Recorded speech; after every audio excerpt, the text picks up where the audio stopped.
Then, on a related note, have you decided whether you are going to run for re-election in 2024? You haven't set up a re-election campaign yet, as your predecessor had by this time. My predecessor needed to. My predecessor. Oh, God, I miss him. No, an answer is yes. My plan is to run for re-election. That's my expectation. And then on one other note, on bipartisanship, your old friend, Mitch McConnell, says you have only spoken to each other once. You also just made some news by saying that you are going to run for re-election. I said that is my expectation. So is that a yes, that you are running for re-election? Look, I don't know where you guys come from, man. I've never been able to travel. I'm a great respecter of fate. I've never been able to plan 3.5 years ahead for certain. And if you do run, will Vice President Harris be on your ticket? I would fully expect that to be the case. She's doing a great job. She's a great partner. She's a great partner. And do you believe you'll be running against former President Trump? Oh, come on. I don't even think about it. I have no idea. I have no idea whether there'll be a Republican Party. Do you? I know you don't have to answer my question, but I mean, do you? I mean, look, this is the way I view things. I become a great respecter of fate in my life. I set a goal of this that's in front of me to get things done for the people I care most about, which are hard-working, decent American people who really having it stuck to them. I want to change the paradigm. We start to reward work, not just wealth. I want to change the paradigm. If you notice, didn't you find it kind of interesting that my Republican friends were worried about that the cost and the taxes that had to be had, if there is any tax to be had as they talk about it, in dealing with the act that we just passed, which puts money in people's pockets, ordinary people?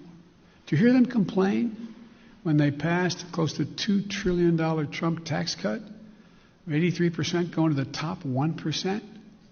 Do you hear them talk about that at all? I love the fact that they found this whole idea of concern about the federal budget. It's kind of amazing.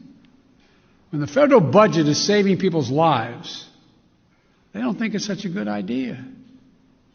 When the federal budget is feathering the nest of the wealthiest Americans, 90 of the Fortune 500 companies making billions of dollars, not paying a cent in taxes, reducing taxes to the point that people who are making, if you're a husband and wife, a school teacher, and a cop, you're paying at a higher rate than the average person making $1 billion a year is.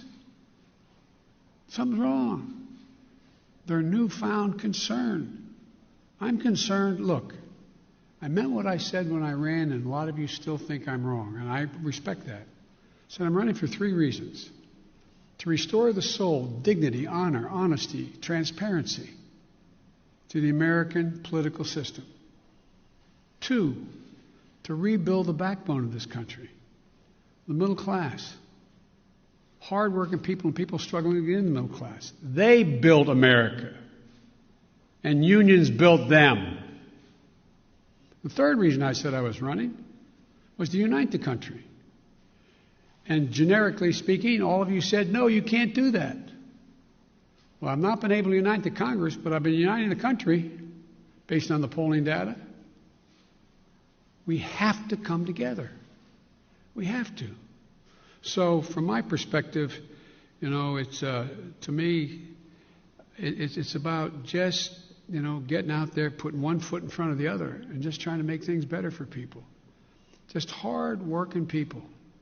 People get up every morning and just want to figure out how to put food on the table for their kids, to be able to have a little bit of breathing room, being able to make sure that they go to bed not staring to the ceiling like my dad did, wondering since he didn't have health insurance, what happens if mom gets sick or he got sick.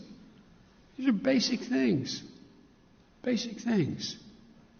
And I'm of the view that the vast majority of people, including registered Republicans by and large, share that same view, that same sense of what is, what's appropriate.